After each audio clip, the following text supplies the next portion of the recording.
Assalamualaikum warahmatullahi wabarakatuh. Apa kabar anak-anak semuanya? Semoga kalian selalu baik-baik saja ya. Di masa pandemi yang seperti ini, Ibu ingin mengingatkan kepada kalian semua untuk selalu menerapkan 3M, yaitu menggunakan masker, mencuci tangan, dan menjaga jarak dimanapun kalian berada, agar kalian terhindar dari wabah penyakit COVID-19. Nah, sebelum Ibu melanjutkan ke materi berikutnya, seperti biasa kalian harus mengisi presensi absensi kalian di bawah kolom komentar dengan cara kalian ketik nama kalian, strip kelas kalian, strip hadir. Di situ Ibu akan melihat siapa saja yang sudah melihat video ini dan akan Ibu masukkan di absensi untuk hari ini juga. Baik, untuk itu kita akan mengulas terlebih dahulu ya di materi berikutnya sebelum Ibu lanjutkan ke materi berikutnya.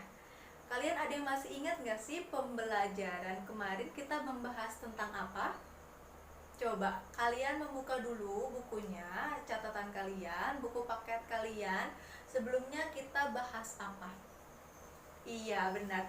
Sebelumnya kita membahas mengenai pantun.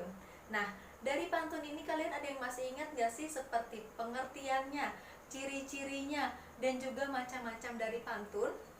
Coba kalian buka dulu bukunya, kita dari pengertian, ciri-ciri, dan macam-macam itu apa saja pantun. Nah, yang pertama Ibu akan jelaskan terlebih dahulu untuk mengulas kembali materi yang sebelumnya.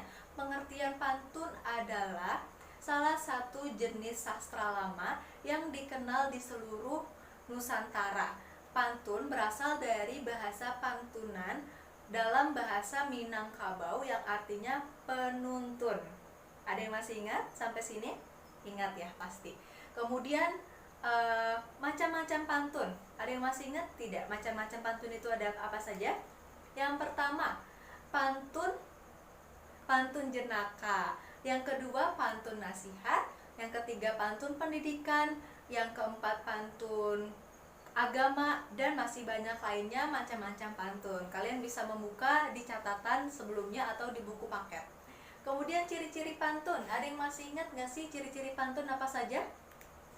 Yang pertama, benar sekali, ciri-ciri pantun itu terdapat 4 baris. Nah, dari 4 baris itu terdapat 2 isi dan 2 sampiran. Tidak lupa bersajak AB AB. Nah, sudah cukup ya kita mengulas materi yang sebelumnya. Baik, Ibu akan melanjutkan ke materi berikutnya. Di sini Ibu akan memberikan materi mengenai daftar pustaka, kutipan langsung dan tidak langsung.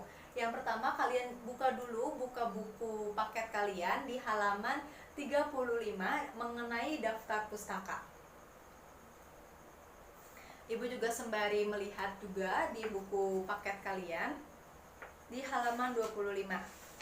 Kalian baca pengertian dari daftar pustaka itu sendiri seperti apa? Sudah dibaca ya, daftar pustaka itu pengertiannya apa? Di sini Bu akan jelaskan dulu. Daftar pustaka adalah ketika kalian membuat sebuah artikel, makalah, presentasi, kalian harus mencantumkan sumber data yang kalian ambil, entah itu dari buku, dari website, ataupun dari sumber manapun, untuk memastikan apakah sumber data yang kalian ambil ini sudah sesuai fakta, akurat, terpercaya atau tidak. Makanya daftar pustaka ini sangat penting dicantumkan dalam penulisan artikel kalian, makalah, presentasi, ataupun yang kalian buat dan nanti kalian unggah di sosial media atau di website. Nah, dalam penulisan daftar pustaka juga di sini kita harus memperhatikan beberapa hal, yaitu yang pertama dari nama penulis, yang kedua yaitu dari tahun terbit, kemudian ada judul dari bukunya, kemudian ada kota penerbit dan juga penerbitnya. Di sini Ibu akan bahas dulu yaitu nama penulis. Nah, untuk nama penulis dalam penulisan daftar pustaka, misalkan penulisnya itu memiliki 2 kata nama. Misalkan Herdi Adi. Jika ditulis dalam daftar pustaka itu seperti Adi, Herdi. Bagaimana yang 3 kata, Bu? Kalau yang 3 kata, misalkan Herdi Putra Adi. Nah, kata terakhirnya ini kita taruh di bagian awal, yaitu Adi spasi Herdi Putra. Nah, dan bagaimana jika penulisnya itu terdapat dari 1 atau 2 penulis? Misalkan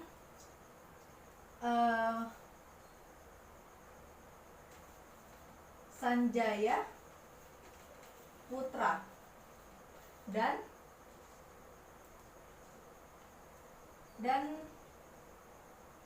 Saputra Adi. Nah, yang harus kita ubah itu di bagian awalnya, yaitu bagian putra. Putra kita tempatkan di posisi awal menjadi Putra spasi Sanjaya dan Saputra Adi. Bagaimana jika penulisnya itu lebih dari 2? Misalkan di sini Ibu tulis, Ibu hapus dulu ya.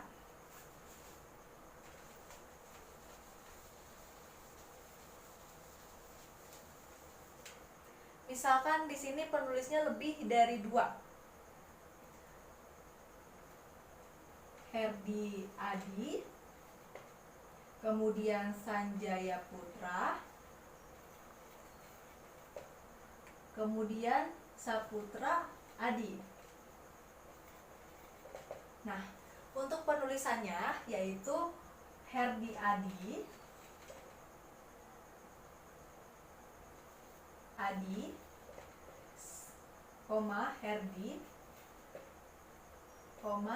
dan kawan-kawan.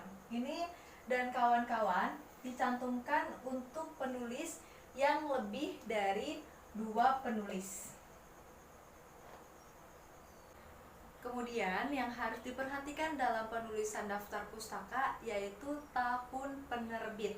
Nah, setiap kita menulis dari daftar pustaka, entah penulisan nama penulis, tahun, kemudian judul buku, kota penerbit, dan penerbit, itu tidak lupa diakhiri dengan tanda titik. Selanjutnya yaitu tahun terbitnya. Nah, misalkan tahun terbitnya 2017. Di sini kita menggunakan nama Herdi Adi yang sudah Ibu berikan contoh menjadi Adi spasi Herdi. Itu tahun terbitnya misalkan titik 2017. Jadi setelah titik baru tahun 2017 dan tidak lupa untuk diakhiri titik lagi. Nah, sampai sini sudah paham ya. Kemudian yaitu judul bukunya. Nah, judul buku ini judul buku yang ada dalam buku itu apa? Misalkan judul bukunya yaitu Cerdas Belajar Bahasa Indonesia. Jadi Adi, Herdi, titik 2017, titik judul bukunya yaitu Cerdas Belajar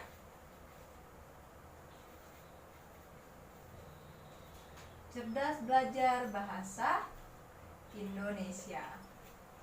Tidak lupa diakhiri dengan tanda titik. Kemudian kota penerbitnya. Nah, kota penerbitnya itu ditulis di mana si penulis itu menerbitkan bukunya. Misalkan di daerah Jakarta. Kita tulis di sini. Jakarta. Tidak lupa titik. Kemudian penerbit. Nah, penerbitnya itu diterbitkan oleh siapa? Misalkan di sini penerbitnya yaitu PT ECP Tulis Indo. Titik. Nah, jadi seperti ini ya anak-anak untuk penulisan daftar pustaka, yaitu ada nama penulisnya, kemudian ada tahun penerbit, kemudian ada judul bukunya, kemudian ada kota penerbit, dan juga ada penerbitnya. Selanjutnya, Ibu akan membahas mengenai kutipan langsung dan juga kutipan tidak langsung.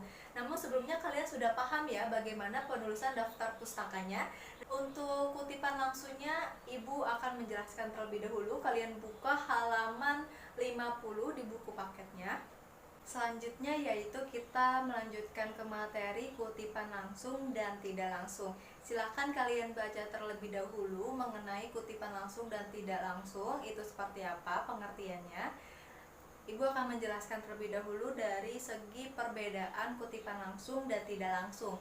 Untuk kutipan langsung ini adalah kutipan yang dibicarakan secara langsung dari pembicara. Itu kutipan langsung. Dan untuk kutipan tidak langsung yaitu kutipan yang berisi informasi atau yang dijadikan sebuah berita dari si pembicara itu sendiri. Misalkan dari kutipan langsungnya seperti ini. Anak-anak, hari ini Ibu akan melakukan ulangan harian 1. Jika ditulis dalam penulisan buku seperti ini. Anak-anak, Ibu akan melakukan ulangan 1, ujar Ibu Rizka, seperti itu. Nah, untuk kalimat tidak langsungnya dari kalimat langsung yaitu Ibu Rizka mengatakan bahwa hari ini akan diadakan ulangan harian 1. Jadi di kutipan tidak langsung ini dijadikan sebagai sumber berita atau informasi yang akan disampaikan kepada pendengar. Kalian sudah tahu ya bagaimana perbedaan antara kutipan langsung dan kutipan tidak langsung. Kemudian untuk pembelajaran kali ini dan materi kali ini, Ibu sampaikan terima kasih. Wassalamualaikum warahmatullahi wabarakatuh.